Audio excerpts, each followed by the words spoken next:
Well, joining us now to discuss the CBN's rollback of limits of cash withdrawals and deposits is Professor Uche Uwaleke. He's the President, Capital Market Academics of Nigeria.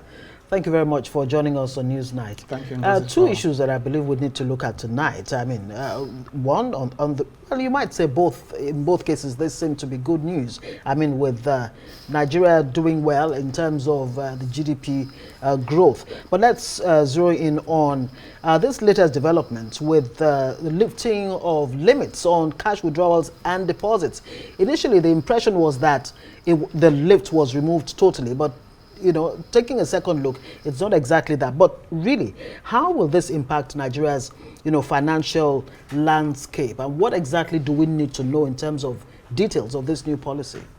Okay, well, first on the GDP, I think the positive GDP growth rate, last number 3.98%, compared to what we had in 2024, is actually an improvement. As a matter of fact, all through this year, GDP growth, has been positive, and it's interesting to note that that growth trajectory has also been above the population growth rate, which is very important.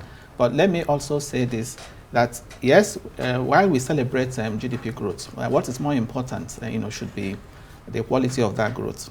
Okay, so the GDP growth, has to be inclusive before the man in the street, begin to feel the impact. And by being inclusive, I mean it is such that should be powered by the, if you like, the job elastic sectors. I want to see going forward, GDP growth, powered by sectors like agriculture, okay, manufacturing, in particular. For now, these sectors, are still, lagging. Agriculture and manufacturing.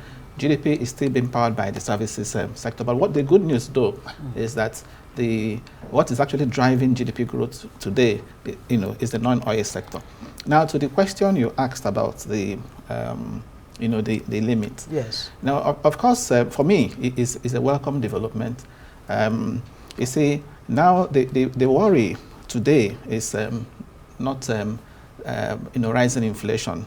It is no longer the worry as it used to be. Right. You had the CBN governor, talking about disinflation, inflation decelerating, particularly, since this year.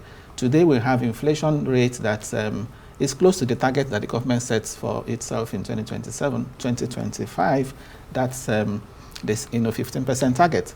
Inflation rate today is around 16.05%, the latest number in October. So when you see inflation coming down, so the worry is not about now money, too much money in circulation. Central bank has done a lot to address that demand side, which is why central bank is now feeling comfortable to raise that limit. To now say, okay, you can now withdraw more than 100,000 naira in a week. Remember, part of why that thing was done in 2022, apart from the issue of the concern about money supply, so much money outside the banking system, at the time. And there was also the issue of course, cashless policy. We want to drive people to adopt more digital payments, channels. And then the issue again of, the possibility of channels of illicit, flows, financial flows, money laundering and the rest of them. Now, that was then.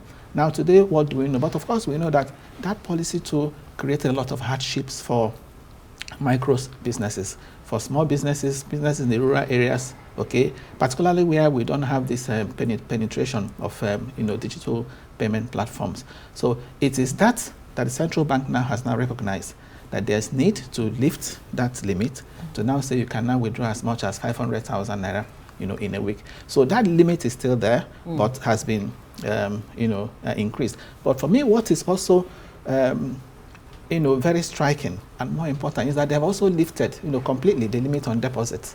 So now you can deposit as much as you can without any charge. What does that do? That encourages banks now to, financial intermediation, you can be sure will be better. Yeah. Deposit mobilization will be more. Okay, so the liquidity in the system is expected to increase. And when you have more liquidity in the banking system, what happens? Okay, you find banks being in a stronger position to lend. Okay, so I am saying that this measure will increase confidence in the banking system. People now want to bring money to the bank. Okay, it will also increase financial inclusion. Okay, and it will also bring a lot of relief to small and micro businesses. All right, Prof. So, I mean, one wonders then if this is an admittance that the previous policy didn't work. And I mean, I ask because it seems to be reversing what was done before. Also, there's a thought, a school of thought that thinks that this is coinciding with the new tax policy coming into place in January.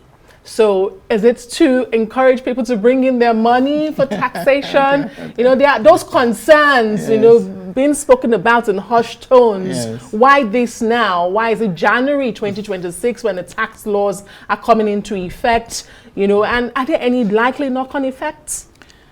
Well, you see, people have these speculations that are, out there. I'm happy that the Federal Inland Revenue Service and even the Presidential Committee on Fiscal and Tax Reforms Committee, they've been doing a lot to, sensitize the public, create this awareness that your money in the bank is still your money. There is not going to be taxed. Government is not targeting your money in the bank. I think that point must be, clear.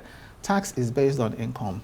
Yeah. Okay, that's why it's income. So except what you have is generating income, no government is going to tax it. Okay, so that point must be clear. As a matter of fact, only yesterday, a friend of mine who is very educated also was expressing this concern and saying, no, that she'll be going to the bank to withdraw her money, before January, because of the, this general, misconception that anything you have in the bank will be taxed. I don't think that is true. So I think what is happening now is that, as I said, the central bank is trying to be, practical about it, okay, and try to ensure that any policy it is turning out is in line with today's economic reality. Right. When it was done in 2022, what was the exchange rate? In December 2022, what was the inflation rate? So today, what 100,000 could buy then is no longer what it can buy now. So that is why the limit has to be expanded, increased. Yeah. Yes, and again, as I said, it's not as if it's also going to be a free-for-all environment. The central bank has said, yes, there is a 500, limit, and remember too that even under the current structure, okay, people still circumvent it and still withdraw, much of more. Course. Because that's circular, the current circular, allows you to withdraw even 5 million naira in a month.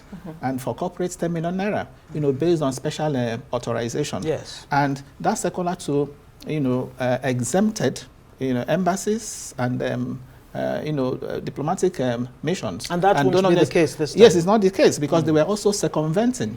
Right. So right now, these exemptions have been removed. So what the central bank has done, so for me, in a nutshell, is to bring the policy in line with the economic reality. So I think it's a welcome development. Okay. All right, thank you very much. And some are also asking whether it's just not a revenue drive and who exactly benefits from this. But Professor Uche Uwaleke is the President, Capital Market Academics of Nigeria. Thank you very much for joining us. Thank you.